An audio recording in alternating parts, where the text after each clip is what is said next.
மக்களுக்கு தீனை கற்றுக் கொடுங்கள், அவர்களோடு மென்மையான முறையில் பழகுங்கள், கடினமான முறையை மேற்கொள்ளாதீர்கள் என்று அருமை நபி ஸல்லல்லாஹு அலைஹி வஸல்லம் அவர்கள் அருளியதாக ஹஜ்ரத் இப்னு அப்பாஸ் ரலியல்லாஹு அன்ஹுமா அவர்கள் அறிவிக்கிறார்கள்.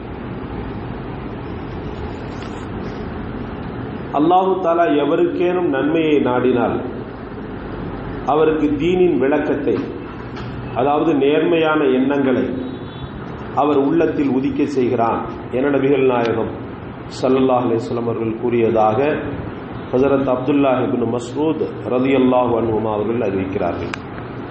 ஹஜ்ரத் அபு வாக்கிதுல் லைஸி ரலியல்லாஹு அவர்கள் அறிவிக்கிறார்கள், நபி ஸல்லல்லாஹு அலைஹி வஸல்லம் அவர்கள் பள்ளியில் இருந்த பொழுது மக்களும் அன்னாரோடு இருந்தனர். அச்சமயம் 3 நபர்கள் வந்தார்கள். அவர்களில் இருவர் ரசூலுல்லாஹி ஸல்லல்லாஹு அலைஹி வஸல்லம் அவர்களுடைய பக்கம் வந்து அன்னாருக்கு சமீபமாக நின்றார். 3ஆம் அவர் சென்று விட்டார். சபையில் காலியாக இருந்த இடத்தில் அவ்விருவரில் ஒருவர் அமர்ந்து கொண்டார், மற்றவர் மக்களுக்கு பின்னால் அமர்ந்து கொண்டார். 3ஆம் மனிதர் முன் சொன்னது போல புறமுதுகிட்டு சென்று விட்டார். சபை முடிந்ததும் நபி ஸல்லல்லாஹு அலைஹி வஸல்லம் அவர்கள் இம்மூவரை பற்றி உங்களுக்கு சொல்லவா என கேட்டார்கள். ஒருவர் அல்லாஹு தஆலாவிடத்தில் தன் இடத்தை அமைத்து கொண்டார், சபையில் அமர்ந்து விட்டார். அல்லாஹ்வும் அவருக்கு தன் கருணையின் கீழ் இடமளித்தார். 2ஆம் அவர் சபையில் அமர வெட்கப்பட்டார். அல்லாஹ்வும் அவரிடம் வெட்கத்தோடு நடந்து கொண்டான். ஆயினும் 3ஆம் அவர் அல்லாஹு தஆலா தன் அருளிலிருந்து பாக்கியமற்றவராக அவரை ஆக்கவில்லை. 3ஆம் அவர் சபையை புறக்கணித்தார்.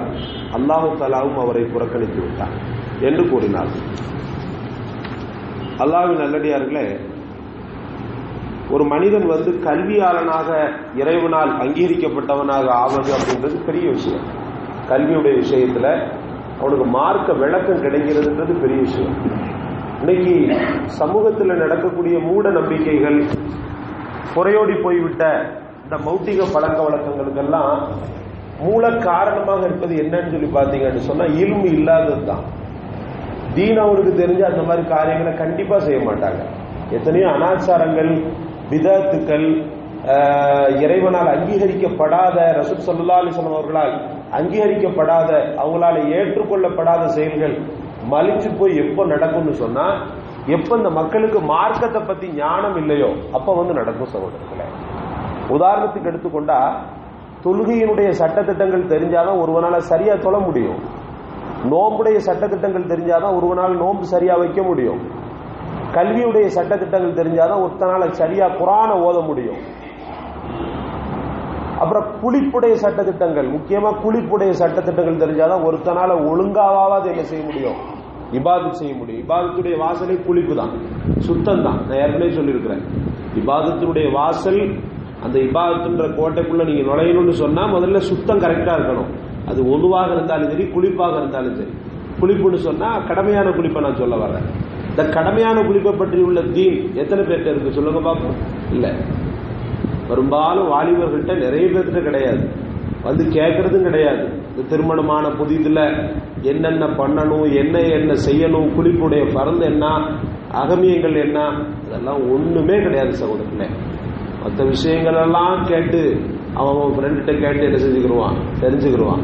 ஆனா இந்த மாதிரி ஷரியத்துடைய விஷயங்களை கேட்கறதுக்கு வெட்கப்படுவான். அதுக்கு இல்லைன்னு சொன்னா அதை பத்தி ஒரு பெரிய விஷயம் மெனக்கிட மாட்டான். குளிப்புனுடைய ஃபராயிதுகள் இருக்குது பாருங்க, அது சாதாரணப்பட்டதல்ல. அந்த ஃபராயிதுகள் எல்லாம் சொல்லிக் கொடுக்கப்பட்டிருக்கு நம்முடைய மார்க்கத்தில். நபிகள் நாயகம் ஸல்லல்லாஹு அலைஹி வஸல்லம் அவங்களுக்கு கற்றுக் கொடுத்துருக்குறாங்க.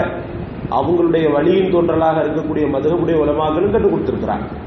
எப்படி குளிக்கணும், ஒரு சாதாரணமா உங்களுக்கு நான் சொல்றேன்னு, கல்யாணம் பண்ணவன் தான் குளிப்பு கடமைன்னு இல்லை. கலித போக்கு யாருக்கு டக்குன்னு வந்துருச்சோ அந்த மாதிரி நபர்கள் உடனடியாக குளிக்கணும். எப்படி குளிக்கணும், நபிகள் நாயகம் ஸல்லல்லாஹு அலைஹி வஸல்லம் எப்படி குளிச்சாங்க, உலமாக்கள் எப்படி சொல்லி தராங்கன்னு சொல்லி பார்த்தீங்கன்னு சொன்னா, முதல்ல உது செய்வது கடமையான குளிப்புக்கு நான் சொல்றேன். சும்மா குளிக்கிறார் ஒருத்தர், அப்ப தேவையில்லை உதுவெல்லாம். உது செஞ்சா செஞ்சுக்கரலாம், அவருக்கு சவாப் அது. கடமையான குளிப்புக்கு ஒது அவசியம். ஒது முதல்ல ஒது செய்வது, காலை மட்டும் கழுகாம இருக்கிறது. ஃபர்ஸ்ட் என்ன செய்யறது, எடுத்து அடுப்புலையே தலைன்னு என்ன செய்யக்கூடாது, ஊற்றக்கூடாது. ஃபர்ஸ்ட் வலது பக்க தோள்களை தண்ணி ஊத்துறது, அப்புறம் இடது பக்க தோள்களுக்கு தண்ணி ஊத்துறது. அப்புறம் பார்த்தீங்கன்னு சொன்னா துவாரங்கள் இருக்குது பாருங்க, இந்த மூக்கின் துவாரங்கள், கண்ணுடைய துவாரம், காதுடைய துவாரம், அத்தனை துவாரங்களையும் ரொம்ப பேணுதலான முறையில் கழுவுவது. ஏன்னா ஒரு முடி நினைலனா கூட நீங்க பள்ளிக்குள்ள வர முடியாது. ஒரு முடி நினையாம ஃபுல்லா எத்தனை 4 பக்கெட் 5 பக்கெட் தண்ணியில குளிச்சிட்டாரு தான், ஆத்திலே குளிச்சிட்டாரு. ஆனா உள்ள எப்படி சுத்தப்படுத்தணுமோ அப்படி சுத்தப்படுத்தல, ஆத்திலே போய் குளிச்சுட்டு வர்றாரு. அவருடைய பள்ளி நுழைதல் கூடுமா, இபாதத்து கூடுமா, குரான தொட்டுறது கூடுமா, கூடாது. அதனால ரொம்ப பேணுதலாக இந்த கடமையான குளிப்பு விஷயத்துல ரொம்ப கண்ணுகருத்துமா இருக்கணும். அதுக்கப்புறமா என்ன பண்ணணும், கர்கரா செய்யணும். ஒது செய்யும் போதே கர்கரா செஞ்சிடணும். கர்கரானா என்ன, நல்ல தொண்டை ஆழம் வரைக்கும் தண்ணீரை செலுத்தி துப்புவது. ஹனஃபில கண்டிப்பு, ஹனஃபியாக்கள் கண்டிப்பா செஞ்சே ஆகணும். ஷாஃபில அது சுன்னத்துன்னு சொல்லி சொல்றாங்க. அதுக்கப்புறமா என்ன பண்ணணும்னு சொன்னா, தொப்புள் பகுதியை ரொம்ப பேணுதலா பார்க்கணும். தொப்புள் பகுதி மடிப்பு மடிப்பாக படைக்கப்பட்டிருக்கிறது. அது உள்ளையெல்லாம் தண்ணி போச்சான்றதை பார்க்கணும். விரல்களை வச்சு சுத்தப்படுத்தணும். அதுல நம்ம கண்ணுங்கருத்தமா இருக்கிறோமா இல்ல. அப்புறம் நிறைய முடி வச்சிருக்கிறவங்க என்ன பண்ணணும், முடியை நல்லா கோதி கழுகணும். நீ நிறைய தண்ணியை ஊத்துறது பெரிய காரியம் கிடையாது. தண்ணியை ஃபுல்லா எல்லா இடத்துலையும் அப்ளை பண்ணணும், அதான் ரொம்ப பெருசு. சும்மா கண்டமணிக்கா, அதுவும் பெண்கள் ரொம்ப உஷாரா இருக்கும். பெண்கள் குளிப்பு கடமெல்லாம் குளிப்பு கடந்த பிரசவ நேரத்தில் இந்த 40வது நாள் அல்லன்னு சொன்னா இந்த வயசுக்கு வந்த புதுசுல தண்ணி ஓதி கேட்பாங்க உலமாக்கள்கிட்ட. நீங்க 15 உலமாக்கள்கிட்ட இல்ல, 1000 உலமாக்கள்கிட்ட தண்ணி வாங்கி நீங்க தண்ணியை கலந்து நீங்க குளிச்சு ஒழுங்கா குளிக்கலன்னு சொன்னா இந்த ஓதுதெல்லாம் பயன் தராது. நீங்க கரெக்டா இருக்கணும். அதே போல ஷாஃபியாக்கள் பிஸ்மி சொல்லணும், ஹனபியாக்கள் பிஸ்மி சுன்னத்து. ஆனா எல்லாரும் சொல்லி ஆகணும்னு வச்சுக்கிறீங்களேன், ஏன் தவறா விளங்கிறீங்க. பிஸ்மி சொல்லி ஆகணும். கடமையான குளிப்புல பிஸ்மி சொல்லி தான் ஆரம்பிக்கணும். முக்கியம் அந்த துவாரங்களை கவனிக்கணும், ஒது செய்யணும். அப்புறம் பாத்தீங்கன்னு சொன்னா மர்ம உறுப்பை ரொம்ப சுத்தமான முறையில் ஆணோ பெண்ணோ 2 பேருமே கழுகணும். பெண்கள் விரல பயன்படுத்தணும், ஆண்கள் விரல பயன்படுத்தணும். உள்ள ஆழம் வரைக்கும் என்ன செய்யணும், அதுல வெக்கப்படவே கூடாது. வெக்கப்படுறதுக்கு வேலையே கிடையாது. நான் இபாதத்துக்குள்ள கெட்டு போயிடுமே, இபாதத்தெல்லாம் கெட்டு போயிடுமே. முக்கியமா பின் துவாரங்கள், பெண்ணா இருந்தா முன் துவாரங்கள். ஆணுக்கு முன் துவாரத்தை பெரிய அளவுக்கு ரிஸ்க் எடுக்க தேவையில்லை. இருந்தாலும் ரொம்ப இந்த இடுக்கு பகுதிகள் இதெல்லாம் தண்ணி போயிருக்கான்னு சொல்லிட்டு பார்க்கணும். அதுக்கப்புறமா பாத்தீங்கன்னு சொன்னா லாஸ்ட்ல நல்லா குளிக்கணும், நல்ல உடம்பெல்லாம் தேய்க்கணும், அழுக்குகள் போக குளிக்கணும். லாஸ்ட்ல காலை கழுவணும், இன்னொரு இடத்துல நின்று காலை கழுவணும் சொல்லப்படுது.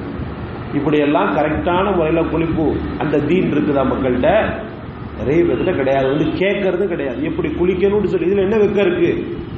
நான் குளிக்காம இருந்தா பரவாயில்ல, எனக்கு குளிப்புன்றதே இல்லாம இருந்தா பரவாயில்லை, எல்லாத்துக்கும் உள்ளது தானே. அதுல வெக்கப்படுறதுக்கு என்ன இருக்கு? அல்லது மார்க்க ஞானம் உள்ள மற்றவங்கள்ட்ட கூட கேட்கலாம். அசத்துட்டு கேட்க வெக்கமா இருக்கா? மார்க்க ஞானம் உள்ள ஓரளவுக்கு தீன்தாரியா அவரை பார்த்தா தெரியுது, அவர்கிட்ட போய் மெல்ல என்ன செய்யலாம், எங்களுக்கு இந்த குளிப்புடைய கடமைகள் கொஞ்சம் சொல்லித்தாங்க. இல்லை நம்ம உடனே என்ன இப்படி கேட்கிற அப்படின்லாம் நம்ம யோசிக்க கூடாது. எல்முடைய விஷயத்துல யார் என்னதை கேட்டாலும் சொல்லிக் கொடுக்கணும். அவளுக்கு எல்முடைய விஷயத்துல யார் என்னதை கேட்டாலும் சொல்லிக் கொடுக்கணும். முக்கியமா வாலிப பிள்ளைங்களை வச்சிருக்கக்கூடிய தகப்பமார்கள் அவர் பிள்ளைகளுக்கு சொல்லிக் கொடுக்கணும். அதுல வெக்கப்படக்கூடாது. வெக்கப்பட்டு தான் இன்னைக்கு பிள்ளைங்களெல்லாம் நாசப்படுத்தி உட்கார்ந்துட்டு இருக்கிறோம். ஒவ்வொரு விஷயங்களையும் சொல்ல வெக்கப்பட்டு கூச்சப்பட்டு அவனை தொழுகை பத்தி சொல்லாம, நோம்பை பத்தி சொல்லாம, மார்க்கத்தை பத்தி சொல்லாம வேற ஒருத்தவங்க பிள்ளையை தட்டிட்டு போயிடுறான். இந்த கொள்கை குருடா இருக்கிறான் பாருங்க. அப்ப அதிபயங்கர கொள்கைவாதிகள், இந்த அதிபயங்கர கொள்கைவாதிகள் உங்க பிள்ளைங்களை வாலிபர்களை தட்டிட்டு போக காரணம் என்ன? நாம இல்ம கொடுக்கல, அவ்வளவுதான். அல்லாஹ் ரப்பல் ஆலமீன் உங்களுக்கும் எனக்கும் மார்க்கத்தில் ஆர்வத்தை தருவானாக. அதே சமயத்தில் மார்க்கத்தை விளங்க வேண்டும் என்ற ஒரு தேட்டத்தை அல்லாஹ் கொடுப்பானாக. சுப்ஹானல்லாஹி வ பிஹம்திஹி சுப்ஹானக்கல்லாஹும்ம வ பிஹம்திக அஷ்ஹது லா இலாஹா இல்லா அன்த நஸ்தக்ஃபிருக வ நதூபு இலைக். சுப்ஹான ரப்பிக ரப்பில் இஸ்ஸத்தி அம்மா யசிஃபூன்.